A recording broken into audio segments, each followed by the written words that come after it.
আমাদের তো মনে থাকার কথা, গত সেশনে আমরা আলোচনা করেছিলাম আল্লাহ রাসূলের ফতহ মক্কা ইস্যু নিয়ে। রাসূলুল্লাহ সাল্লাল্লাহু আলাইহি ওয়াসাল্লাম হুদায়বিয়ার যে সন্ধি করেছিলেন মুশরিকদের সাথে, মক্কার কুরাইশদের সাথে, এর একটা সন্ধির শর্ত কি ছিল? যে কুরাইশরা অথবা তার মিত্ররা যে কোনো কেউ আল্লাহ রাসূলের সাথে মৈত্রী চুক্তি করতে পারবে, মুসলমানরাও করতে পারবে, এমন একটা চুক্তি ছিল। এই চুক্তির কারণে বনু খুজাআ মুসলমানদের সাথে মৈত্রী চুক্তি করলো, আর বনু বকর কুরাইশদের সাথে করলো। সো এই চ্যাপ্টারের উপরে আমরা আলোচনা করেছি যে পরবর্তীতে দেখা গেল বনু বকর বনু খুজাআর উপর আক্রমণ করলো, আর কুরাইশরা তাদের জনবল অস্ত্রশস্ত্র দিয়ে সাহায্য সহযোগিতা করলো। এই পর্যন্ত আমরা সব ব্যাকগ্রাউন্ড তার আলোচনা করেছি। আজকে এখান থেকে আমাদের আলোচনা শুরু হবে ইনশাআল্লাহ। কুরাইশরা যখন এই অপরাধ করলো যে হারামের ভিতরে বনু খুজাআদেরকে হত্যা করলো, রুকুর হালতে, সজিদার হালতে পর্যন্ত মারলো, আর বনু খুজাআর এই সমস্ত মানুষ তখন মুসলমান হয়ে গেছিল। এই যে অপরাধ ঘটাইল কুরাইশ এবং তার মিত্ররা, এটা পরিষ্কার খেয়ানত ছিল এবং সুস্পষ্ট হুদায়বিয়ার সন্ধির লঙ্ঘন ছিল। এতে কোনো লা শাক্কা ফিহি, এতে কোনো সন্দেহ নাই। এই আক্রমণটাকে বৈধতা দেখানোর জন্য অথবা কোনো কারণে এটা বৈধ আক্রমণ হয়েছে সেটা দেখানোরও কোনো সুযোগ ছিল না। এই সব সুযোগগুলো কুরাইশরা খুঁজাখুঁজি করতেছিল, কিন্তু কোনো সুযোগ পায় নাই যে এই আক্রমণটা তাদের ঠিক হয়েছে। অতএব কুরাইশরা এই ঘটনা ঘটানোর পরে তারা খুব বেশি ভীত সন্ত্রস্ত হয়ে পড়েছিল এবং শঙ্কাগ্রস্ত হয়েছিল যে এর কনসিকুয়েন্স খুব খারাপ হওয়ার সম্ভাবনা আছে। এটা উপলব্ধি করে কুরাইশরা ইমিডিয়েটলি মজলিসে সুরার বৈঠক ডাকলো, পরামর্শ সভা ডাকলো। সেই পরামর্শ সভাতে বিভিন্ন ধরনের মতামত আসলো, আলোচনা হলো, সিচুয়েশনটা মেটিকুলাসলি তারা ডিসকাশন করে সিদ্ধান্তে উপনীত হলো যে আমাদের নেতা আবু সুফিয়ানকে আমরা মদিনায় পাঠিয়ে দিব। কোন উদ্দেশ্যে? যে ওই যে হুদায়বিয়ার সন্ধি করা হয়েছিল সেটাকে নবায়ন করতে। তারা মনে মনে একটা বিষয় কনফার্ম ছিল যে সেখানে তো পুরাতন ইস্যু নিয়ে গেলে মুহাম্মদ সাল্লাল্লাহু আলাইহি ওয়াসাল্লাম গ্রহণ নাও করতে পারেন, তাহলে নতুন একটা বিষয় অ্যাড করা যাক। নতুন বিষয়টা কি? যে আমরা যে 2 বছর আগে যে আমরা চুক্তি করেছিলাম সেই চুক্তি তো পুরাতন হয়ে গেছে, আমরা এই চুক্তিটাকে আবার নতুন করে রিরাইট করতে চাই এবং সময় ছিল 10 বছর, সেটাকে আরো বাড়াই দিতে চাই। তো এটা ছিল তাদের অতিরিক্ত একটা প্ল্যান। এই প্ল্যান দিয়েই আবু সুফিয়ানকে তারা মদিনায় পাঠিয়েছে। এখন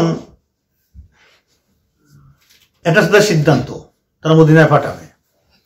রাসূলুল্লাহ সাল্লাল্লাহু আলাইহি ওয়াসাল্লাম আবু সুফিয়ান মদিনাতে আসার আগেই একটা সংবাদ দিয়েছেন। সংবাদটা কি ছিল? সাহাবা কেরামদেরকে বলেছেন যে যেন আমি দেখতেছি আবু সুফিয়ান মদিনাতে এসেছে তোমাদের কাছে, আসিয়া সে চুক্তিকে আবার নবায়ন করার চেষ্টা করতেছে এবং ওয়াজিদু ফিল মুদ্দা, আর টাইমটাকে আরো বাড়াইবার জন্য চেষ্টা করতেছে, যেন আমি দেখতেছি। আল্লাহ রসুল সাহাবা কেরামদের সংবাদ দিয়েছেন। আবু সুফিয়ান মক্কার লিডার, সে বের হয়েছে। কোথায় যাবে এখন? মদিনাতে আল্লাহ রাসূলের কাছে যাবে।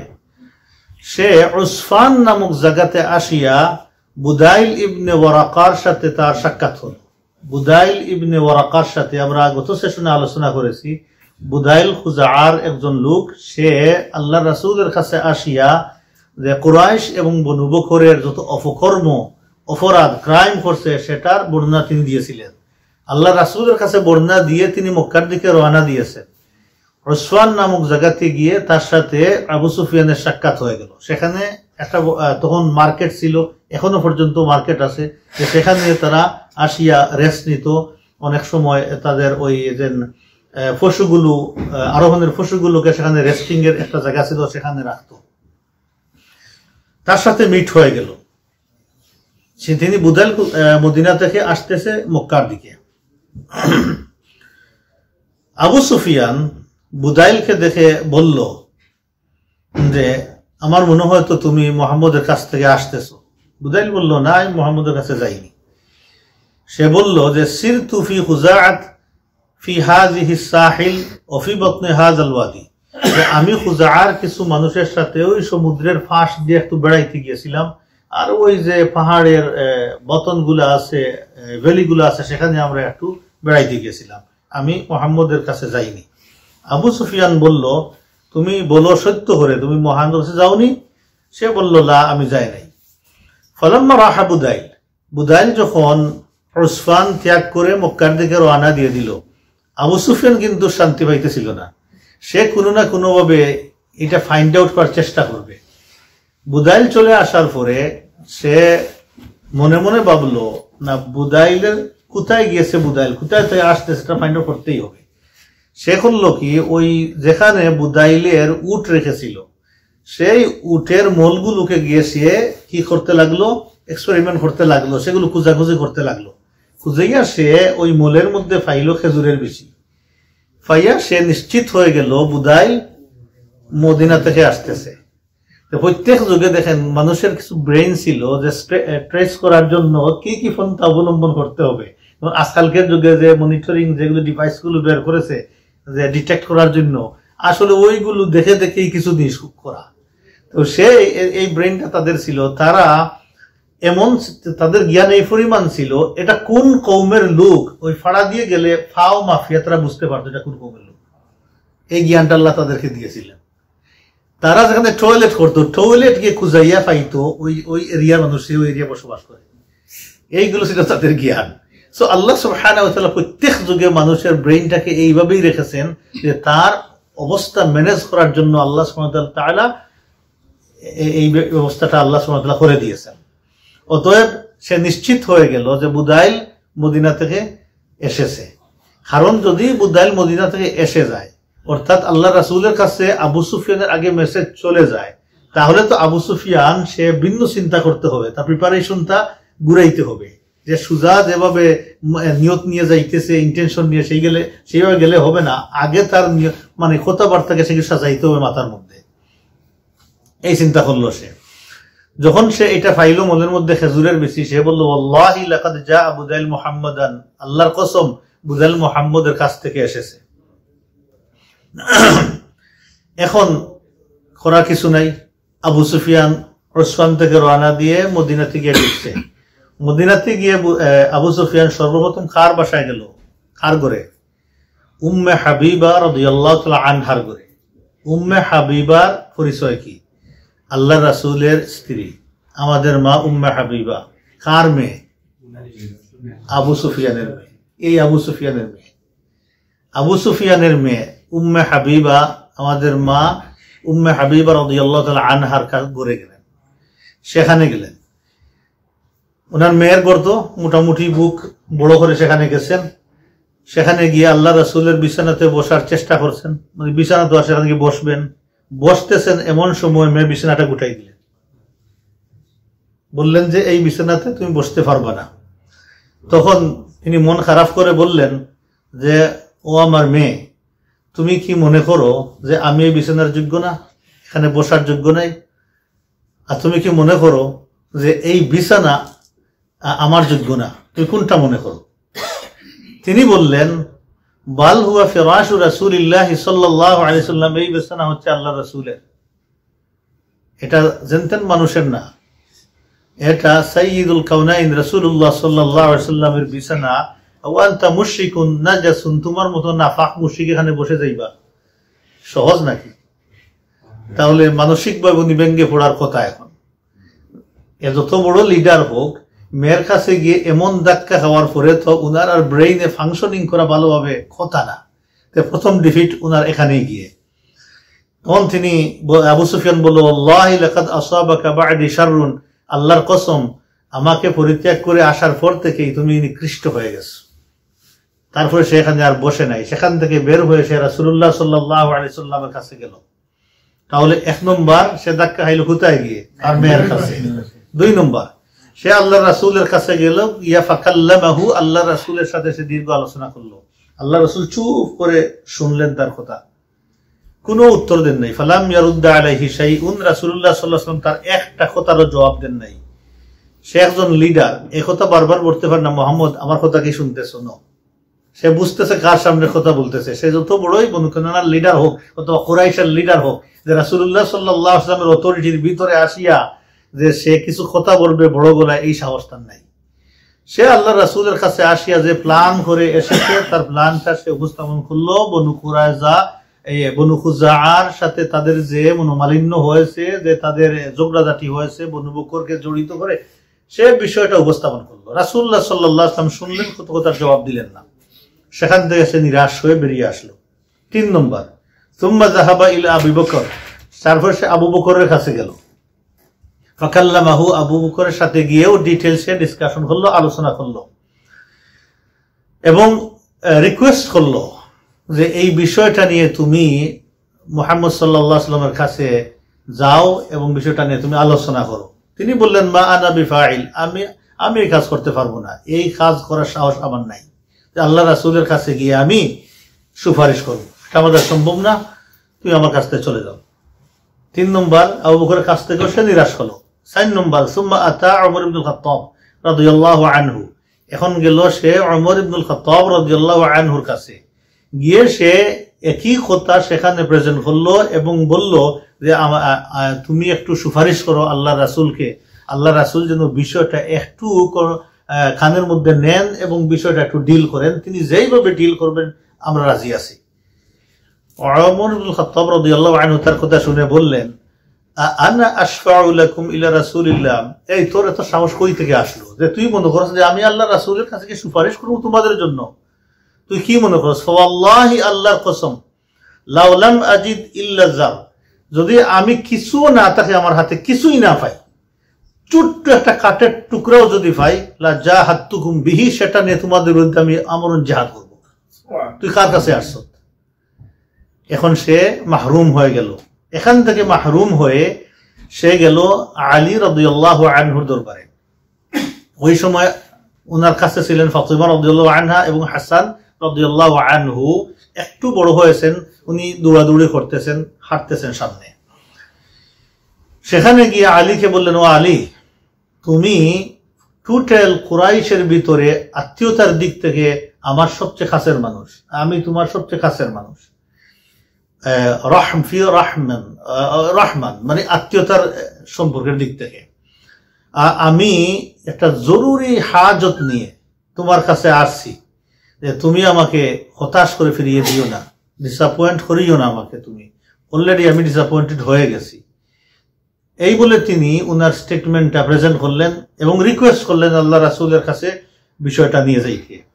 তিনি বললেন, ওই হাকা ইয়া আবা সুফিয়ান, ও আবু সুফিয়ান, তোমার দুর্ভোগ যে আল্লাহর রাসূল সাল্লাল্লাহু আলাইহি সাল্লাম একটা বিষয় সংকল্প করেছেন, সিদ্ধান্ত নিয়েছেন, আর আমার কি সাহস আছে, ক্ষমতা আছে যে আমি আল্লাহ রাসূলের কাছে গিয়ে যাব?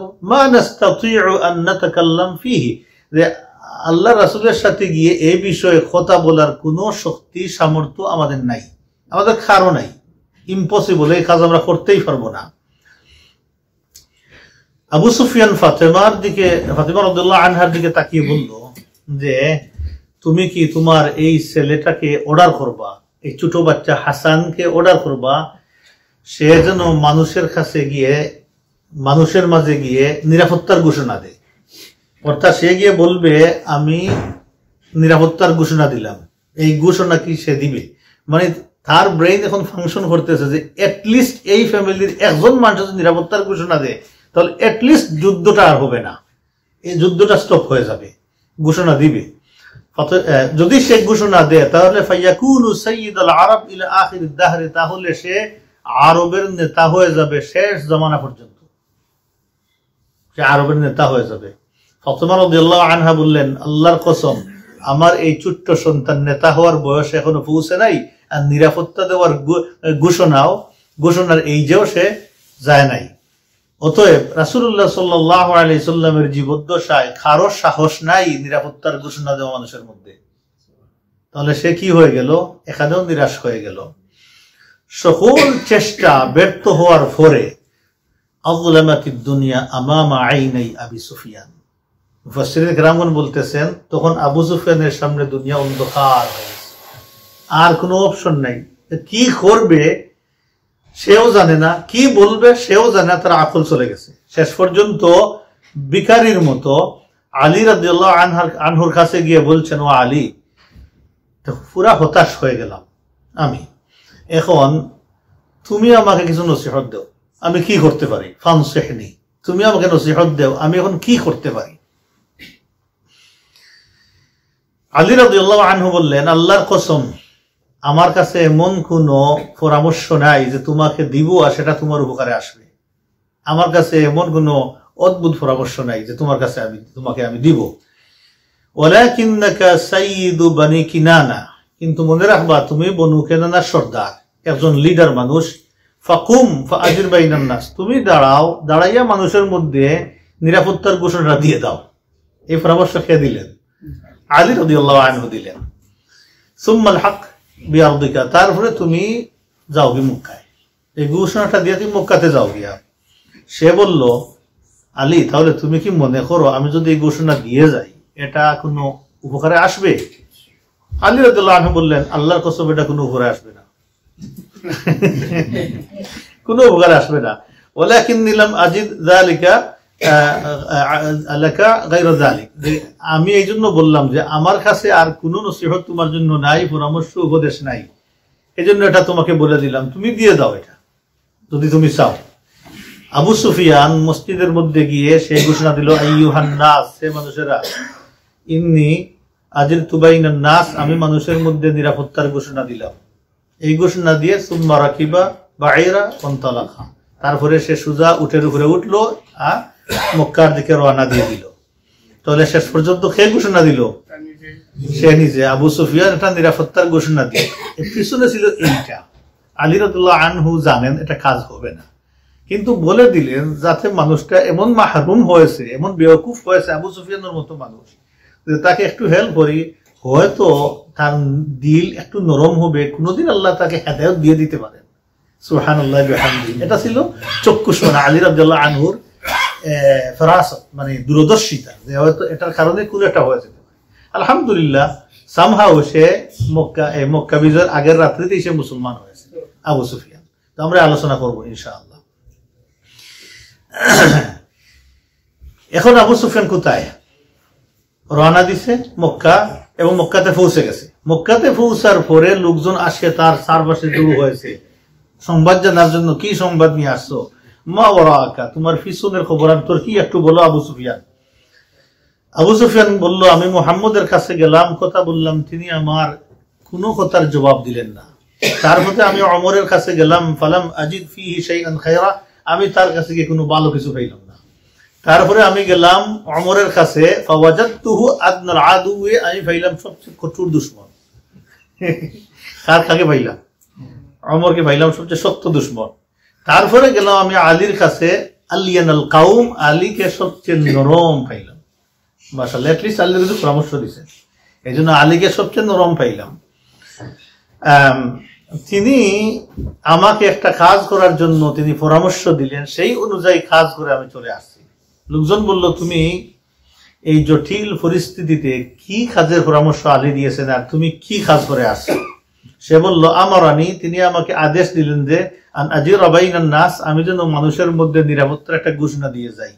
সো ফাফআলতু, আমি নিরাপত্তার একটা ঘোষণা দিয়ে চলে আসছি। লোকজন বলল, এই নিরাপত্তার ঘোষণা মুহাম্মদ কি অ্যাকসেপ্ট করেছেন? তিনি বললেন, না, মুহাম্মদ অ্যাকসেপ্ট করে নাই। তখন তারা বলল, ওয়াইলাকা, তোমার দুর্ভোগ আবু সুফিয়ান, তোমার দুর্গ, আলী তোমার সাথে একটা টাট্টা মস্করা করছে আর কিছু না। এখন ও বিছাড়া মক্কাতে গিয়ে পড়ছে বিপদ, এই লোকজনও তাকে এখন মানে ওই যে মানে ফাতলা বানাইছে। এখন দুদিকে সে কি হয়ে গেল, তার লিডারশিপ দুর্বল হয়ে পড়ল। সে বলল, দেখো এই কাজ করা ছাড়া আমার আর কোনো উপায় ছিল না, আর আলীরও সাহস নাই যে আমাকে কি পরামর্শ দিবে, এই জন্য এইটা আমরা করে আসছি, আর করার কিচ্ছু নাই। তাহলে কি হয়ে গেল যে আবু সুফিয়ান আসিয়া সন্ধি নবায়ন করতে পারলো না এবং কারো কাছ থেকে কোনো সুবিধা নিতে পারলো না। পরিস্থিতি খুবই জটিল। তবরানী শরীফ একটা বর্ণনার মধ্যে আছে যে উম্মুল মুমিনিন আয়েশা রাদিয়াল্লাহু আনহা থেকে বর্ণিত, তিনি বলেছেন রাসূলুল্লাহ সাল্লাল্লাহু আলাইহি ওয়াসাল্লাম যে এই সন্ধি বাঙ্গার 3 দিন আগে আমাকে বলেছেন যুদ্ধের প্রিপারেশন নেওয়ার জন্য, আসবাবপত্র রেডি করার জন্য। তো আমি রেডি করতেছিলাম 3 দিন আগ থেকে। মিসাক মানে এই অঙ্গীকার চুক্তির বাঙ্গার 3 দিন আগে, এখনো সংবাদ মদিনাতে আসে নাই। রাসূলুল্লাহ সাল্লাল্লাহু আলাইহি ওয়াসাল্লাম বলেছেন, আয়েশা তুমি রেডি হও এবং আসবাবপত্র রেডি করো, যুদ্ধের সামানা তুমি রেডি করো। এই সময় আবু বকর as-সিদ্দিক রাদিয়াল্লাহু আনহু আয়েশার ঘরে গেলেন, গিয়ে বললেন, ও মা, তুমি দেখি সব সময় ব্যস্ত কাজে প্রিপারেশন নিতেছো যুদ্ধের, আমরা তো কিছুই জানি না, আল্লাহ রাসূল তো আমাদের কিছু বললেন না, বিষয়টা কি? তিনি বললেন, ও আমার আব্বা, আল্লাহর কসম মা আদরি, আমিও জানি না, আল্লাহ আমাকে বলেন নাই। সুবহানাল্লাহ বিহামদি। এখানে আমাদের অনেক বড় লেসন আছে এই আলোচনার ভিতরে।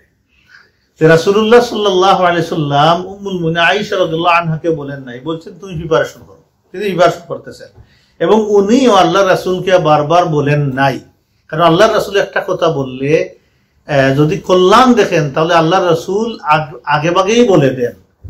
আল্লাহ রাসূল যেভাবে কল্যাণ মনে করেন সেভাবেই ডিল করেন। আল্লাহ রাসূল বলেন নাই, সাহাবায়ে কেরামগণকে পিছনে জিজ্ঞাসা করেন, ইয়া রাসূলুল্লাহ বিষয়টা কি বলেন। এই সাহস সাহাবা কেরামদের নাই।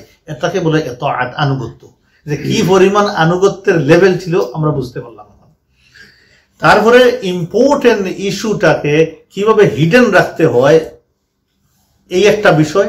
আরেকটা বিষয় যেটা সূরা তাওবাতে আছে, যে আল্লাহ সুবহানাহু ওয়া তাআলা ইরশাদ করতেছেন একটা আয়াতে, যে যখন তোমরা দুশমনদেরকে যুদ্ধের মাঠে দৌড়বা মারবা, তখন তোমরা ডিসপার্স করে লোকদেরকে জানিয়ে দাও, বিহাইন্ডে যারা আছে তারা সতর্ক হয়ে যাবে যুদ্ধের জন্য আর না আসে।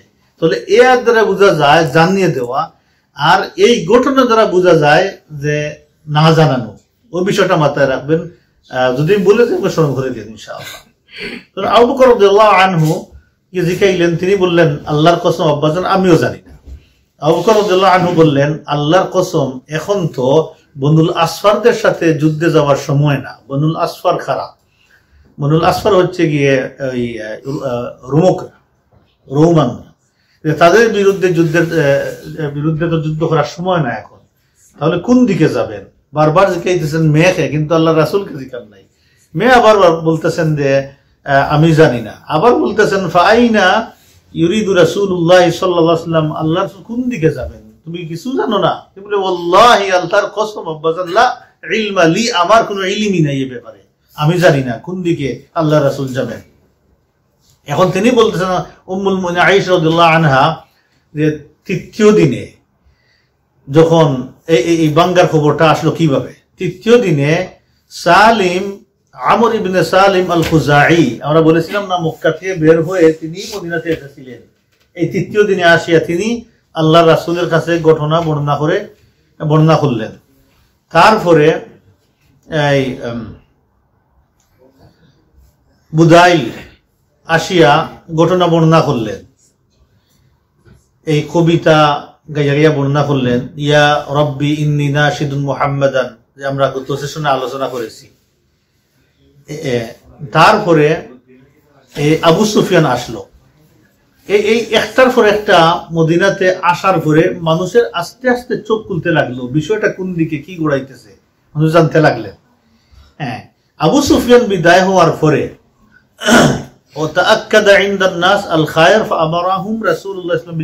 আবু সুফিয়ান বিদায় হওয়ার পরে মক্কা থেকে মানুষের মনে কনফার্ম হয়ে গেল, রাসূল সাল্লাল্লাহু ঘোষণাও দিয়ে দিলেন যে আমরা মক্কা অভিযানে বের হব, সব রেডি হও। হিউজ এখন প্রিপারেশন চলতেছে মদিনার ভিতরে, যে সাহাবা কেরাম রাদিয়াল্লাহু তাআলা আলাইহিম আজমাইন সারা জীবনের ভিতরে দুঃখ কষ্ট এগুলো এখন প্রস্ফুটিত হচ্ছে, বেরিয়ে আসতেছে, যে সেখানে ধন সম্পদ সন্তান সন্ততি সব রেখে ফেলে দিয়ে জীর্ণ শীর্ণভাবে আসলেন। আজকে আমরা যাইছি মক্কা দখল করার জন্য, কোনো সাহাবের পিছনে নাই। বের হইতে হইতে হিউজ নাম্বার সাহাবে, আমরা পরে আলোচনা করবো, 10,000। দেখছেন নাম্বার কত? আরবরা সারা আরব মিলে তো এই নাম্বার জোগাড় করতে পারবে না। 10,000 সাহাবী রেডি হয়ে গেলেন জিহাদের জন্য।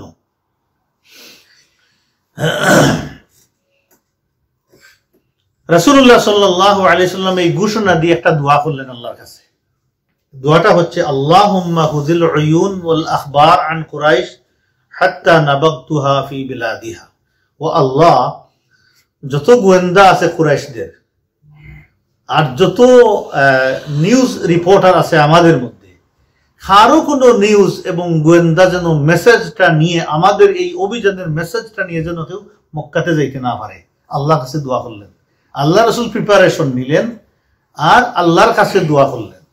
তারপরে দোয়া করার পরেই রাসূলুল্লাহ সাল্লাল্লাহু আলাইহি ওয়াসাল্লাম ইমিডিয়েটলি আবু কাতাদা ইবনে রিবঈ রাদিয়াল্লাহু আনহুর নেতৃত্বে 8 জন সাহাবীকে আল্লাহর রাসূল বাতনে ইদমে পাঠিয়ে দিলেন। বাতনে ইদম ছিল এমন একটা প্লেস, মক্কা এবং মদিনা থেকে 36 মাইল দূরে। মদিনা থেকে সালাসা বুরদা বলা হয়েছে, 1 বুরদা 12 মাইল, 3 বুরদা সালাসা বুরদা মানে হচ্ছে 36 মাইল। 36 মাইল দূরে জায়গাটার নাম হচ্ছে বাতনে ইদম। এই জায়গা ছাড়া কোনোভাবেই মানে মানুষ ক্রস করতে পারবে না। সেখানে পাঠিয়ে দিলেন আবু কাতাদা ইবনে রবিঈ রাদিয়াল্লাহু আনহুর নেতৃত্বে 8 জন সাহাবীকে পাঠিয়ে দিলেন, যাও সেখানে গিয়ে মনিটরিং করবা, যাতে কোনো মানুষ মদিনা থেকে মক্কার দিকে কোনো নিউজ নিয়ে যাইতে না পারে। যেই যাইবা তাকে আপাতত স্টপ করে দিবা এখানে। সুবহানাল্লাহ বিহামদি। আল্লাহ রাসূলের প্রিপারেশন, স্ট্রং প্রিপারেশন আল্লাহ রাসূল নিছেন মক্কা অভিযানের জন্য। এখন এই দল সেখানে চলে গেছেন, গিয়ে মনিটরিং করতেছেন। এমন সময় খবর পাইলেন যে রাসূলুল্লাহ সাল্লাল্লাহু আলাইহি ওয়াসাল্লাম মক্কা অভিযানে অলরেডি বের হয়ে গেছেন। এই সংবাদ পাওয়ার সাথে সাথে এই পুরা এই গ্রুপটা ইমিডিয়েটলি সেখান থেকে আসিয়া আল্লাহ রাসূলের সাথে মিলিত হয়ে গেলেন। এখন সবাই একসাথে মক্কার দিকে রওনা দিয়েছেন।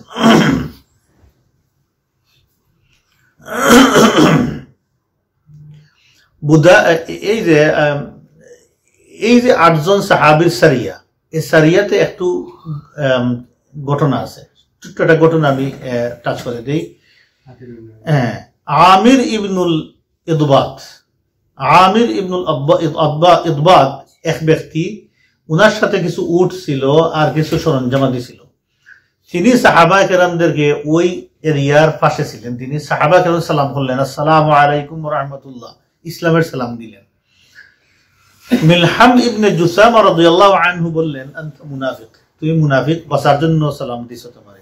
তিনি গিয়ে ওর কল্লা কেটে দিলেন, দিয়া উট এবং যা সামানা ছিল সব তিনি নিয়ে আসলেন। আল্লাহ সুবহানাহু ওয়া তাআলা উনার এই ঘটনার উপরে আয়াত নাযিল করলেন, ওয়ালা তাকুলু লিমান আলকা ইলাইকুমুস সালাম লাস্তা মুমিনা, যে তোমাদেরকে সালাম দিবে তাকে তোমরা মুমিন নাই এই কথা বলিও না। মুমিন নাই বলে তিনি হত্যা করে দিয়েছেন, মারিও না। সাহাবায়ে কেরাম রাদিয়াল্লাহু তাআলা আলাইহিম আজমাইন, বাকি সাহাবীরা আল্লাহ রাসূলের কাছে আসিয়া প্রথমে মিলহাম ইবনে জুসামা রাদিয়াল্লাহু আনহুর জন্য ইস্তেগফার ঠিক করলেন, ইয়া রাসূলুল্লাহ ওনার জন্য ইস্তেগফার করেন। আল্লাহ রাসূল ইস্তেগফার করেন নাই। পরে মিলহাম নিজেও চলে আসলেন আল্লাহ রাসূলের কাছে, আসিয়া বসলেন, সাহাবায়ে কেরাম রিকোয়েস্ট করলেন ওনার জন্য ইস্তেগফার করেন। রাসূলুল্লাহ সাল্লাল্লাহু আলাইহি ওয়াসাল্লাম বললেন, আল্লাহুম্মা লা তাগফিরিল মিলহাম, আল্লাহুম্মা লা তাগফিরিল মিলহাম, আল্লাহুম্মা লা তাগফিরিল মিলহাম। 3 বার বললেন, আল্লাহ মিলহামকে তুমি মাফ করিও না, আল্লাহ মিলহামকে তুমি মাফ করিও না, আল্লাহ মিলহামকে মাফ করিও না। আল্লাহর ইস্তেগফার করেন নাই, কারণ তুমি মুমিনকে হত্যা করেছো। মুমিনের মূল্য এত বেশি আল্লাহ তাআলার কাছে। আল্লাহ স্বয়ং নিজেই বলে দিয়েছেন যে সালাম দিবে তাকে তোমরা মুমিন নাই এই কথা বলিও না। এই দোয়ার পরে মিলহাম রাদিয়াল্লাহু আনহু সেখান থেকে চাদর মুড়ি দিয়ে চকুর পানি মুছতে মুছতে চলে গেছে। অবশ্য ইবনে ইসহাক বলতেছেন উনার কওমের অনেক লোক বলেছেন যে পরবর্তীতে রাসূলুল্লাহ সাল্লাল্লাহু আলাইহি ওয়াসাল্লাম মিলহামের জন্য ইস্তিগফার করেছেন আল্লাহ তাআলার কাছে, রাদিয়াল্লাহু আনহুর জন্য ইস্তিগফার করেছেন। এটা একটা ঘটনা। তাহলে প্রথমটা আমরা কি জানলাম যে আল্লাহ রাসূল টোটালি সিক্রেট রেখেছেন মক্কা অভিযান, আল্লাহর কাছে দোয়া করেছেন। 3 নম্বর সাহাবায়ে কেরামদেরকে পাঠিয়ে মনিটরিং করিয়েছেন যাতে কোনোভাবে মক্কাতে কোনো মেসেজ না যায় সাহাবায়ে কেরামদের, মক্কার মানুষ যেন রিল্যাক্স থাকে, বুঝতে না পারে যে কি করতেছে। 2 নম্বর ঘটনা হাতিব বিন আবি বালতা রাদিয়াল্লাহু আনহু, আল্লাহর রাসূলের এক জলিল কদর সাহাবী, বড় সাহাবী। উনার রুট ছিল ইয়েমেন। ইয়েমেন থেকে আসিয়া তিনি মক্কাতে বসবাস করেছেন। মক্কার লোকদের সাথে নরমাল সম্পর্ক আছে, ব্লাড কোনো রিলেশন নাই উনার, যার কারণে মক্কাতে উনার যে সম্পদ আত্মীয় স্বজন যারা আছেন তারা অরক্ষিত অবস্থায় ছিল। যে কুরাইশরা যদিও যখন আবু বকর চলে আসছেন উনার সম্পদে হাত দেওয়ার সাহস তাদের ছিল না। কোনো না কোনোভাবে তাদের কিছু লোক ওই মুশরিকদের ভিতরে কিছু লোক প্রোটেকশনের জন্য দাঁড়িয়ে যাইত, কিন্তু উনার প্রোটেকশনের জন্য কেউ দাঁড়াবে না মক্কাতে। কিন্তু উনি বদরি সাহাবী, বদরের যুদ্ধে অংশগ্রহণ করেছেন, অনেক বড় র্যাঙ্কের সাহাবী। ওই সাহাবী করলেন কি যে ছোট্ট একটা লেটার লেখে একজন মহিলাকে দিয়ে দিলেন। সেই মহিলার নাম পরে বলবো, সারা, সেই মহিলার নাম সারা। সারা মহিলা কুরাইশদের দাসী ছিলেন তিনি, বনিল মুত্তালিব বংশের উনি দাসী ছিলেন। তো উনার কাছে লেটারটা লিখে তিনি তাদেরকে দিয়েছেন। লেটারের কন্টেন্টটা কি ছিল পরে বলবো ইনশাআল্লাহ। তো লেটারটা লেখে উনি ওই মহিলাকে কিছু বিনিময়ের মাধ্যমে দিয়েছেন এবং বলেছেন সর্বোচ্চ গোপনীয়তা তুমি রক্ষা করে লেটারটা মক্কাবাসীর কাছে তুমি দিয়ে দিও। মহিলা যখন যাইতেছে লেটার নিয়ে, রাসূলুল্লাহ সাল্লাল্লাহু আলাইহি ওয়াসাল্লাম ইনফর্ম হয়ে গেলেন আল্লাহ কর্তৃক, আল্লাহ সুবহানাহু ওয়া তাআলা জানিয়ে দিলেন ওহীর মাধ্যমে যে তোমার খবর সেখানে চলে যাচ্ছে। তাহলে আল্লাহ রাসূল যে দোয়া করেছেন সেই দোয়া মকবুল হয়ে গেছে। সেই যদি মকবুল না হইতো তো আল্লাহ সুবহানাহু ওয়া তাআলা জিবরাইল দিয়ে জানাইতেন না। আল্লাহ সুবহানাহু ওয়া তাআলা বিষয়টা সিরিয়াসলি নিলেন যে আল্লাহ সুবহানাহু ওয়া তাআলা ইমিডিয়েটলি আল্লাহ রাসূলের কাছে জিবরাইল আমিনের মাধ্যমে সংবাদ দিয়ে দিলেন যে তোমাদের প্রিপারেশনের খবর মক্কাবাসীর কাছে চলে যাচ্ছে, সেটা আটকাও। রাসূলুল্লাহ সাল্লাল্লাহু আলাইহি সাল্লাম ইমিডিয়েটলি আলী, মিকদাদ, জুবায়ের, আবু মারসাদ আল গানাওয়ী, এই 4 জন সাহাবী, কোন বর্ণনার মধ্যে 3 জন, কোন বর্ণনার মধ্যে 2 জন, কোন বর্ণনার মধ্যে 60 জন। এখন কত হইতে পারে ভিন্ন বর্ণনা কেন? আসলে 60 জন, যাদের নাম আসছে সবাই, কিন্তু একজন 2 জন সাহাবীর নাম বর্ণনা করেছেন, আর একজন 3 জন সাহাবীর নাম বর্ণনা করেছেন উনার কাছে যেটা ইনফরমেশন আসছে সেটার ভিত্তিতে। অথবা হয়তো উনি ওই সাহাবীর নাম ভুলে গেছেন অথবা জানেন না, যার কারণে এই 60 জন সাহাবীকে রাসূলুল্লাহ সাল্লাল্লাহু আলাইহি ওয়াসাল্লাম দায়িত্ব দিলেন, দিয়ে বললেন যাও তোমরা রাউদাতু খাখে গিয়ে একজন মহিলা পাইবা, তার কাছে লেটার আছে সেটা কালেকশন করে নিয়ে আসো।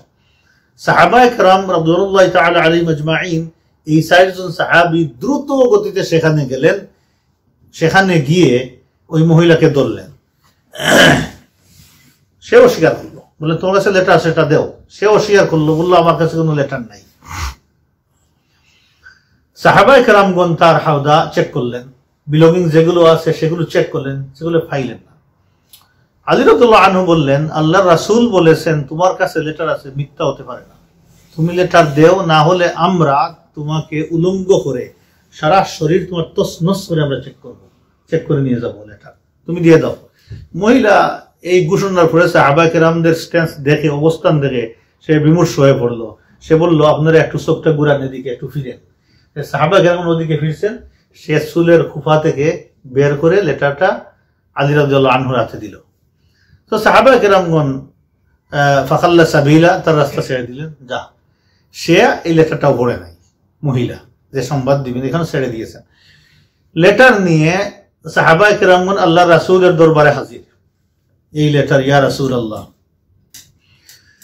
লেটার তাতে দেখা গেল যে লেটার লিখেছেন হাতিব বিন আবি বালতা রাদিয়াল্লাহু আনহু, লেটারটা লিখেছেন মক্কার কুরাইশদের উদ্দেশ্য করে, ইলা নাসিম মিনাল মুশরিকিনা আহলি মক্কা ইখবিরুহুম বিবা'দ আমারা রাসূলুল্লাহ সাল্লাল্লাহু আলাইহি ওয়াসাল্লাম, আল্লাহর রাসূলের যে সকল সিদ্ধান্ত নিয়েছেন তার কিছু ইনফরমেশন তিনি দিয়েছেন। এতটুকু এখানের মধ্যে আছে, ইনফরমেশন তিনি দিয়েছেন। রাসূলুল্লাহ সাল্লাল্লাহু আলাইহি ওয়াসাল্লাম বললেন, ইয়া হাতিব মা হাযা, ও হাতিব কি গোটাইছো তুমি, এই কাজ কেন করছো তুমি, হাতিব বলো তুমি। তিনি বললেন, ইয়া রাসূলুল্লাহ লা তা'জাল আলাইয়া ইয়া রাসূলুল্লাহ, ও আল্লাহর রাসূল আমার ব্যাপারে তাড়াহুড়া করবেন না, তাড়াহুড়া সিদ্ধান্ত নিয়েন না ইয়া রাসূলুল্লাহ। ইন্নী কুনতুম রাআন মুলসাকান ফি কুরাইশিন, তিনি বলতেছেন আমি তো জানেন যে কুরাইশদের মধ্যে বসবাস করি এক বিচ্ছিন্ন ব্যক্তি। আপনাদের কুরাইশের অনেক মানুষ, মুসলমানদের আত্মীয় স্বজন সেখানে আছে, আর আমার তো কোনো আত্মীয় স্বজন নাই। প্রত্যেক মুহাজিরিনের কেউ না কেউ সেখানে আছে, একমাত্র আমি ছাড়া আমার নাই, আর আমার ফ্যামিলি দন দৌলত সেখানে আছে। যে এই উদ্দেশ্যে আমি দিছি যে তারা, এটা আমার ভিতরে বিশ্বাস। তিনি কথা এখানে বলেছেন যে ইয়া রাসূলুল্লাহ, কথা বলেছেন যে ওয়ালাম আফআলহু কুফরান, ইয়া রাসূলুল্লাহ আমি কুফরি করে এই কাজ করি নাই। 2 নম্বর, ওয়ালা ইরতাদান আন দীন, আমি মুরতাদ হয়ে এই কাজ করি নাই। ইয়া রাসূলুল্লাহ ওয়ালা রিদান বিল কুফরি বা'দা আল ইসলাম, ইসলাম কবুল করার পরে কুফরির প্রতি যে খুশি হয়ে এই কাজ করছি, এটাও না। আমার ঈমান ইসলাম সব কিছু ঠিক আছে। আমি কেন করলাম ইয়া রাসূলুল্লাহ, শুধুমাত্র এই উদ্দেশ্যে যে আমরা যখন যাব, আপনারা যখন যাবেন ইয়া রাসূলুল্লাহ মক্কাতে, আল্লাহ তো বিজয় দিবেন সন্দেহ নাই। ওরা পলায়ন করার সময় ক্ষতি করার সম্ভাবনা আছে, লুটতরাজ করতে পারে। অ্যাটলিস্ট মনে করবে সে তো আমাদেরকে একটু সজাগ করে দিছে, তার সম্পদ তার ফ্যামিলির জন্য আমরা ক্ষতি না করি, লুটতরাজ না করি, এই আশায় আমি কাজটা করেছি, আর কোনো আশায় আমি করিনি ইয়া রাসূলুল্লাহ। তাহলে দেখা যায় কি বিষয়টা আসলে তিনি সরলভাবে করেছেন। তিনি তাদের কাছে বলেছেন যে কথাটা তাফসীরের মধ্যে নিয়ে আসছেন, যে তিনি উল্লেখ করেছেন সেই লেটারের ভিতরে, ফাইন্না রাসূলুল্লাহি قد توجه إليكم بجيش, রাসূলুল্লাহ সাল্লাল্লাহু আলাইহি ওয়াসাল্লাম ইন্টেনশন করেছেন আর্মি বাহিনী নিয়ে মক্কাতে ঢুকবেন। কাল্লাইল ইয়াসিরু, এই ভ্রমণটা হচ্ছে যেমন রাত্রির মতো, মানে রাত যেভাবে বড় রাত থাকে, বড় আর্মি নিয়ে তিনি এইভাবে আসবেন। ইয়াসিরু কাসাইল, যেভাবে টরেন্ট হওয়ার পরে, মুষলধারে বৃষ্টি হওয়ার পরে পানি যেভাবে গড়াইয়া যাইতে থাকে, যারা রাসূলুল্লাহ সাল্লাল্লাহু আলাইহি ওয়াসাল্লাম সাহাবা কেরামদের এইভাবে মক্কাতে ঢুকবেন। তারপরে তিনি বললেন, উকসিমু বিল্লাহ, আল্লাহর নামে কসম করে আমি বলতেছি, লাউ লাম ইয়াসিরু ইলাইকুম ইল্লা ওয়াহদা, যদি এই সমস্ত বিশাল আর্মি আল্লাহ রাসূলের সাথে নাও যান, আল্লাহ রাসূল একা মক্কাতে ঢুকেন, তাহলে তিনি তোমাদেরকে ডিফিট দিয়ে বিজয় করবেন, এতে কোনো সন্দেহ নাই। এটা ছিল কন্টেন্ট লেটারে, কোনো সন্দেহ নাই। ওয়া আনজাযালাহু ওয়াদা, কারণ আল্লাহ পাক আল্লাহর রাসূলকে ওয়াদা দিয়েছেন যে এই মক্কাবাসীর উপরে আল্লাহ রাসূলকে বিজয় দান করবেন, তো আল্লাহ একাই বিজয় দান করবেন। ফাইন্নাল্লাহা ওয়ালিয়্যুহু ওয়া নাসিরুহু, আল্লাহ হচ্ছেন আল্লাহ রাসূলের ওলি এবং নাসির, সাহায্যকারী। এতটুকু বলেছেন, আর বলেছেন ওয়াহাদ্দিরুকুম, তোমরা সতর্ক হয়ে যাও, এই কথাটা। তাহলে এখানে ক্ষতির কিছু লেখেন নাই তিনি। ওয়াহাদ্দিরুকুম মানে কি, তোমরা সতর্ক হয়ে যাও, মানে তোমরা এখন থেকে রাস্তা ধরো, যে বিজয় তো করতে পারবা না, বের হয়ে যাও, আর বের হয়ে যাওয়ার সময় তোমরা যাতে আমার দ্বন্দ্ব লোকের ক্ষতি না করো, এটা তোর ভিতরে ইন্টেনশন। তারা মনে করতে পারে হাজা ইহসান, এটা একটা মানে ভালো, তাদের প্রতি একটু ইহসান করা, এতটুকু তারা যেন মনে করতে পারে, এই কারণে তিনি এই কাজটা করেছেন মূলত। যাই হোক, তিনি যখন বলতেছেন যে ও হাতিব, আল্লাহ রাসূল বলতেছেন ও হাতিব তুমি কি কাজটা ঘটাইছো, তিনি এই স্টেটমেন্টটা দিলেন। এই স্টেটমেন্ট দেওয়ার পরে ওমর ইবনে খাত্তাব রাদিয়াল্লাহু আনহু ফাঁসে ছিলেন, তিনি বললেন দা'নি আদরিবু উনুকা, যে ইয়া রাসূলুল্লাহ আমাকে পারমিশন দিন, আমি গর্দানটা উড়াই দিই। কার? হাতিব বিন আবি বালতা রাদিয়াল্লাহু আনহুর গর্দানটা আমি উড়াই দিই, ইয়া রাসূলুল্লাহ আমাকে পারমিশন দিন। ফাইন্নাহু কাদ খানাল্লাহ ওয়া রাসূলুহু, সে আল্লাহর রাসূলের খেয়ানত করে ফেলছে।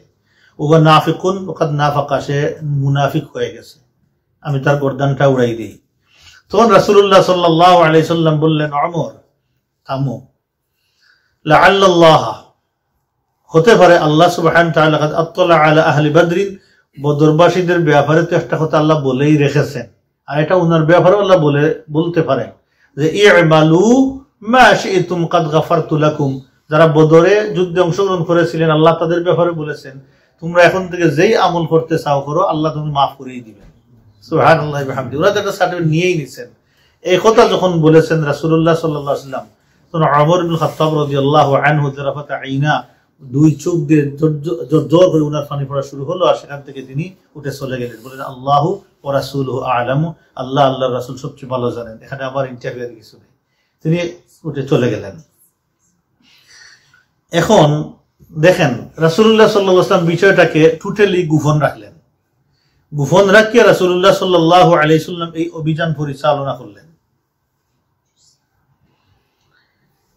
হ্যাঁ, এই মাসলাটা বলে দিই যে কোন আর্মি কমান্ডার অথবা দেশ যদি অভিযান করতে হয় তাই সর্বোচ্চ সতর্কতার সাথে এটা গোপন রাখতে হয়। আর কতক্ষণ পর্যন্ত? যতক্ষণ পর্যন্ত বিজয় না আসে গোপন রাখতে হয়। কোথায় মারবে, কি করবে, মারার পরেও কাউকে বলবে না, এটা হচ্ছে ইসলামের বিধান। বলবে তখন যখন বললে ক্ষতির হওয়ার সম্ভাবনা নাই, ছোটখাটো যত এনিমি আছে সারেন্ডার করে ফেলবে, তখন বলবে। এই একটা পয়েন্টে গিয়ে মুসলমানরা ফেল। মুসলমানরা যদি কিছু করে আগে বাগে সবাই, ইরান দেখেন না, এই খরমু সেই খরমু মারিয়া উড়াই দিব, সাদ্দাম কি বললো, গাদ্দাফি কি বললো, সেটা যখন মারাত গেল সবাই কিছুই নাই দেখা যায়। তো এইগুলো আগে বাগে বলতে নাই। যার ভিতরে কিছু আছে সে বলবে না, না বলিয়ে এই কাজটা করা ভালো। দেখেন না যে ইন্ডিয়া একটু বেশি বলা বলি করে, মিসাইল দেখায়, এই দেয় সেই দেখায়, তুলনামূলক পাকিস্তান কম দেখাইছে, কম বলছে, কিন্তু গুড়া করে দিছে। এই জন্য না বলাটা ভালো, যে তোমার কি আছে যদি বলে দেও অন্যকে, তো সে প্রিপারেশন নিয়ে আসবে। আর এটা হচ্ছে মারামারিটা হচ্ছে একটা মানে কৌশল, একটা কৌশল।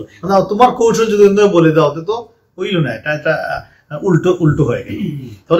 তাহলে গোপন রাখাটা জরুর। তখন গোপন রাখবে না যখন দেখা যাবে আর এনিমির শক্তি নাই মুসলমানদেরকে ক্ষতি করার, ছোট ছোট এনিমি গুলো যুদ্ধ ছাড়া আত্মসমর্পণ করবে, তখন দেখে দিবে। এটা হচ্ছে কি মাসআলা। আল্লাহ সুবহানাহু ওয়া তাআলা হাতেম ইবনে আবি বালতা যখন এই প্রেজেন্ট এই স্টেটমেন্টটা প্রেজেন্ট করলেন আল্লাহ রাসূলের সামনে, আমি কুফরি করি নাই, আমি মুরতাদ হই নাই, এই বিষয়ে যখন উপস্থাপন করলেন, আল্লাহ সুবহানাহু ওয়া তাআলা আয়াত নাযিল করলেন। সূরাতুল মুমতাহিনার প্রথম দিকের 3টা আয়াত আল্লাহ আয়াত নাযিল করলেন। এই আয়াতগুলো আমাদের জন্য শিক্ষণীয়। এখন দেখেন আল্লাহ পাক কি বলতেছেন। আল্লাহ সুবহানাহু ওয়া তাআলা ইরশাদ করতেছেন, প্রথম আয়াত, ইয়া আইয়ুহাল্লাযীনা আমানু, হে ঈমানদারগণ। তাহলে প্রথম শব্দ দ্বারা আল্লাহ তাআলা বললেন হে ঈমানদারগণ। আল্লাহ কাকে ইঙ্গিত করলেন? হাতিব বিন আবি বালতা। তাহলে হাতিব বিন আবি বালতা ঈমানদার। 1 নম্বর, লা তাত্তাখিযু আদুওয়ি ওয়া আদুওয়াকুম আউলিয়া, আমার দুশমন আর তোমাদের দুশমনদের কাছে তোমরা দুশমনকে তোমরা বন্ধু হিসাবে গ্রহণ করিও না। আমার দুশমন এবং তোমাদের দুশমনকে বন্ধু হিসাবে গ্রহণ করিও না। তাহলে কি হইল? কাফিররা কার দুশমন? আল্লাহর দুশমন। আর কার দুশমন? মুমিনের দুশমন। তো হাতিব বিন আবি বালতা মুমিন, আর মুমিনদের দুশমন হচ্ছে কাফিরেরা। আর কাফিরেরা কার দুশমন? আমাদের খালিক মালিক আল্লাহ সুবহানাহু ওয়া তাআলার দুশমন। এখন যে দুনিয়াতে কাফিররা খায় পরে, আমরা অনেক সময় কাফিরদের কাছে গিয়ে প্রশংসা করি না, আল্লাহ তাকে দিতেছেন, আল্লাহ ভালোবাসেন, এই জন্য আমাদের বুদ্ধির আকলের কারণে আমরা বলে ফেলি। এই সব কথাগুলো আমাদের বাড়াবাড়ি, সব কথা বাড়াবাড়ি। আল্লাহ সুবহানাহু ওয়া তাআলা এদেরকে দুশমন হিসেবে ঘোষণা দিয়েছেন। কোরআনের আরো বহু আয়াত আছে এই ব্যাপারে, দুশমন ঘোষণা দিয়েছেন। এখন 3 নম্বর যে কথা সেটি হচ্ছে গিয়ে যে আউলিয়া, যে এদেরকে তোমরা বন্ধু হিসাবে গ্রহণ করিও না। হাতিব বিন আবি বালতা তো বন্ধু হিসেবে গ্রহণ করেন নাই, যে মিনিমাম একটা লেটার দিয়ে যে তাদেরকে সতর্ক করতেছেন এবং কন্টেন্টটা কত শক্ত, তা সত্ত্বেও এই আচরণটা যদি বন্ধুত্বের পজিশনে চলে যায়, তাহলে ট্রাম্পের ভিজিট সৌদি, কাতার, দুবাই, সেটাই কোন লাইনে ফেলে দিবে। আর আমাদের দেশের অনেক লিডাররা ইন্ডিয়াতে অন্যান্য দেশে গিয়ে যে বন্ধুত্ব করে, সেটাই কোন লাইনে ফেলে দিবে। হ্যাঁ, এখন বলবেন না এটা তো দেশের রাষ্ট্রের খাতিরে এগুলো করা যায়। ঠিক আছে, আপনার খাতিরে আপনি দেখেন রাসূল ছিলেন রাষ্ট্রপ্রধান, এটাও মনে রাখবেন। আল্লাহর রাসূলকে আল্লাহ সুবহানাহু ওয়া তাআলা কুল কায়নাতের লিডার বানিয়েছেন। শুধুমাত্র মদিনা নয়, আল্লাহ রাসূলের জীবদ্দশায় পুরা ভূখণ্ড আরবের আল্লাহ রাসূলের পদতলে দিয়েছেন। এবং আল্লাহ রাসূল ঘোষণা করেছেন পারস্য, রোমান, এই সমস্ত রাজা বাদশাহরা মুসলমানরা চুরমার করে দখল করবে। করেছেন তো মুসলমানরা কি সেই সময় এই আচরণ করেছেন? কোন মুসলমান? আবু বকর করেছেন, ওমর করেছেন, আলী করেছেন, ইভেন ওমর সাহাবীরা পরবর্তী শাসন করেছেন, উমাইয়া পর্যন্ত তো কেউ করে নাই, আব্বাসীয় শাসন পর্যন্ত কেউ এই কাজ করে নাই। কারণ তারা জানতো যে এই কাজ জঘন্য একটা অপরাধ, এই কাজ কোনো সাহাবীরা করেন নাই। পরবর্তীতে তাবেঈন, তবে তাবেঈনতে শুরু করে মুসলমানদের মধ্যে কোনো লিডার এই কাজ করে নাই, কারণ তারা জানতো এটা একটা ভয়াবহ অপরাধ। এটা তুলকুনা ইলাইহিম বিল মাওয়াদ্দা বলতে আল্লাহ পাক বলছেন তোমরা তাদের কাছে মাওয়াদ্দা, একটু বন্ধুত্ব সুলভ আচরণের অথবা বন্ধুত্বের লেটার পাঠাও তোমরা। ওয়াকাদ কাফারু বিমা জাআকুম মিনাল হক, অথচ যে হক তোমাদের কাছে আসছে আর তারা সেটাকে অস্বীকার করেছে। মানে হককে অস্বীকার করাই হচ্ছে অপরাধ। যে হকই হোক, হককে অস্বীকার করা হচ্ছে ভয়াবহ একটা অপরাধ। ইউখরিজুনার রাসূল ওয়া ইয়াকুম আন তুমিনু বিল্লাহি রাব্বিকুম, তোমরা তোমাদের আল্লাহ রবের প্রতি ঈমান আনছো, এই জন্য তোমাদেরকে রাসূলকে তারা সেখান থেকে বের করে দিয়েছে। এটা ভয়াবহ অপরাধ, এটা বিরাট বড় অপরাধ। এখন তোমরা কিভাবে তাদের কাছে তোমরা এই ভালোবাসার লেটার পাঠাও, অথবা তাদের কাছে তোমরা নরম হয় লেটার পাঠাও। ইন কুনতুম খারাজতুম জিহাদান ফি সাবিলি ওয়াবতিগা মারদাতি, যদি তোমরা বের হও আমার রাস্তায় আমার সন্তুষ্টি অর্জনের জন্য জিহাদে, তাহলে কোনোভাবে তোমরা তাদের প্রতি সহানুভূতিশীল হইতে পারবে না। এখন সময় না সহানুভূতিশীল হওয়ার। ডিফিট দেওয়ার পরে তারা আত্মসমর্পণ করবে, তখন সহানুভূতিশীল হবে অনসার্টেন পিপুল, সবার সাথে নয়।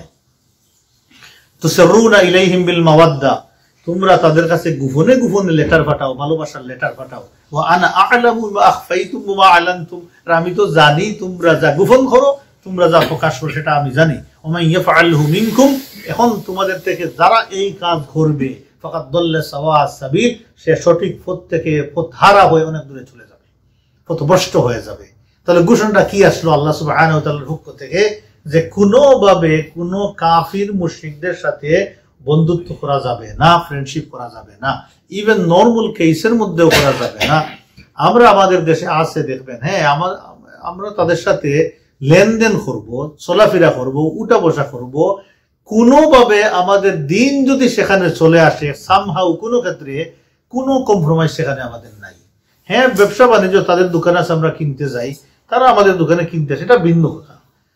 কিন্তু আমাদের দিন যেখানে চলে আসবে, দিন যখন চলে আসবে, সাথে সাথে কোনোভাবে তাদের সাথে আর নম্র হওয়ার সুযোগ নেই। বর্তমানে যে কুফফার শাসকগুলো মুসলমানদেরকে ঘৃণা করে মারে, কোন কারণে মারে? একমাত্র তাদের দিনের কারণে মারে। এখানে যদি দিন থাকে না, তাহলে দেখবেন কি বন্ধুত্ব, দেখেন না, দিন নাই। দুবাইয়ের রাজার সাথে কি তাদের গোলাগুলি, ইসরায়েলের সাথে গোলাগুলি, সবার সাথে গোলাগুলি, দিন নাই। ওখানে যদি দিন আসতো বলেন তো পারতো, কারণ দিন হচ্ছে এই লাইনের একটা বাধা, সম্ভব নয়। হাজাল হক ও হাজা বাতিলুন, একটা হক আর একটা বাতিল, দুইটা কোনো সময় একসাথে হবে না।